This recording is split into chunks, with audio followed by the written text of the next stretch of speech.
deciding what I want to do in regards to like November and stuff like that. So that's been kind of a weight on my shoulders a little bit because I don't know if January would be waiting a little bit too long or if I want to go ahead and just apply with what I have.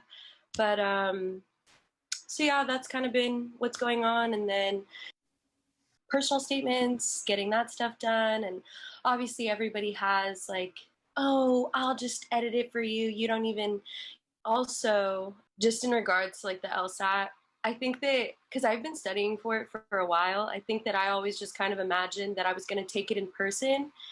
And I feel like I've kind of realized that I'm better taking tests, like going somewhere and taking the test. I feel like the whole at home thing just doesn't feel as real. But with the LSAT, I feel like it's been a lot of just figuring out what works for me and trying to become a faster reader, sub-vocalization, The Economist, all of that. So yeah, so it's a little bit of everything. Sure. Glad to help. So first off, November versus January. I get a lot of questions about that lately. The good news is that January is totally fine. It's totally fine. If you're going into November in this final week and feeling like you're not where you want to be, if you feel like you have a lot greater potential with a bit more time, the additional 2 months can make a big difference. Yeah. So I would strongly recommend that you go for January instead if, as we're in this final week, you're just feeling like you're not where you want to be. Okay. It's okay. And should I go ahead and already apply with my last one? Because my last one's not like amazing, but it's not like horrible either. I would hold off because January you could do significantly better. You'd want them to consider you with that score, right? Yeah,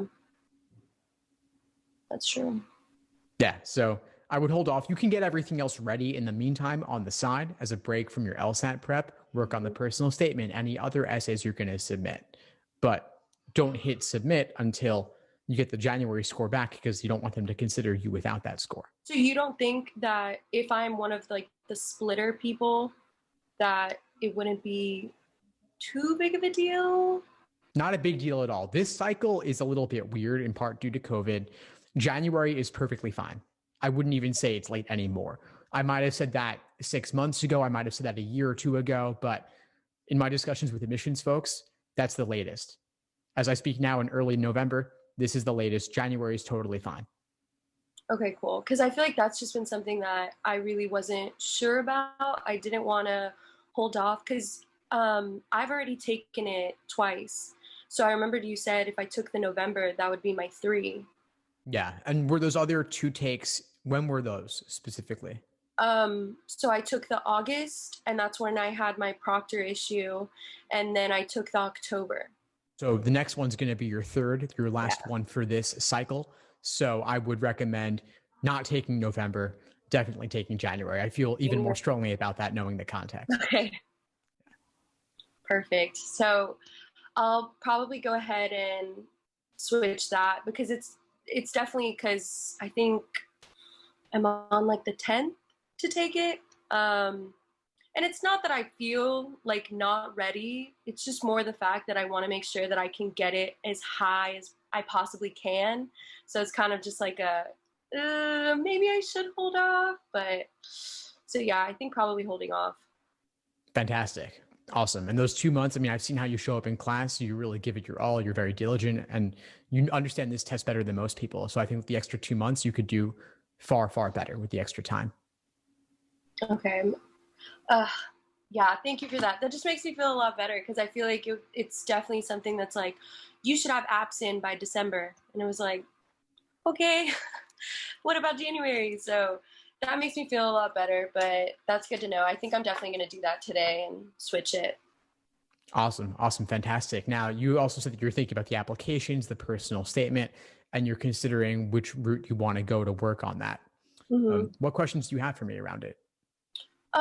So, because I went to your workshop where we went through and we like looked at people's personal statements and we kind of picked like what was wrong with it. Well, not wrong with it, but what needed to be changed, what needed to be different, what we didn't like about it, what we liked about it. And I felt like that was super helpful because it kind of gave me more of like a this is what they're looking for. Maybe stay away from quotes, stay away from these things. But do you think, I've always been like a naturally stronger writer. I was a history major, so lots of writing, lots of essays.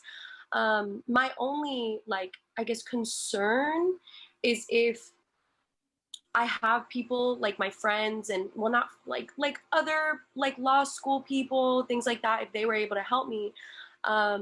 I just don't know if you think that going ahead and getting like a service or something where they do this all the time could maybe be beneficial, even if it is a little pricey, but because as you said, the personal statement really does show you kind of who I am outside of just my numbers and everything.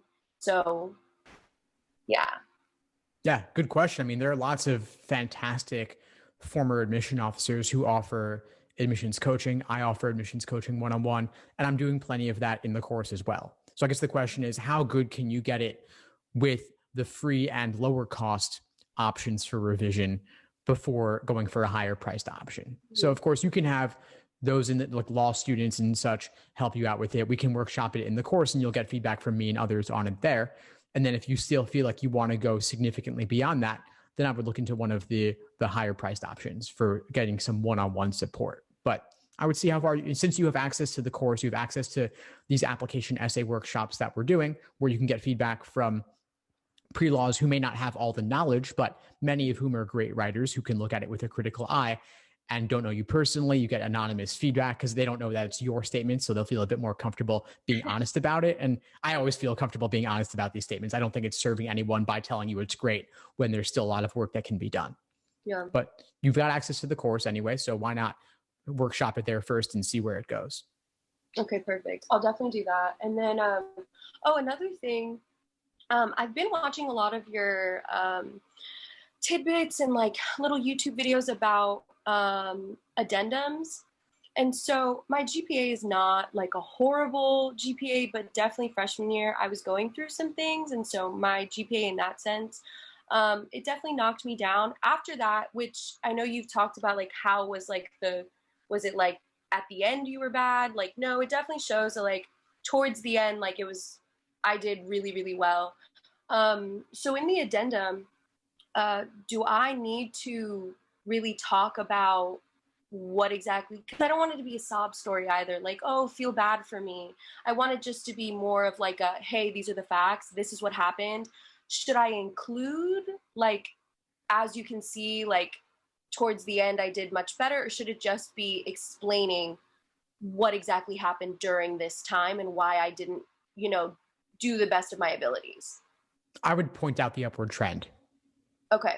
Make it clear, make it obvious. They can, of course, they can look at your transcript, but don't make them do that work and that analysis.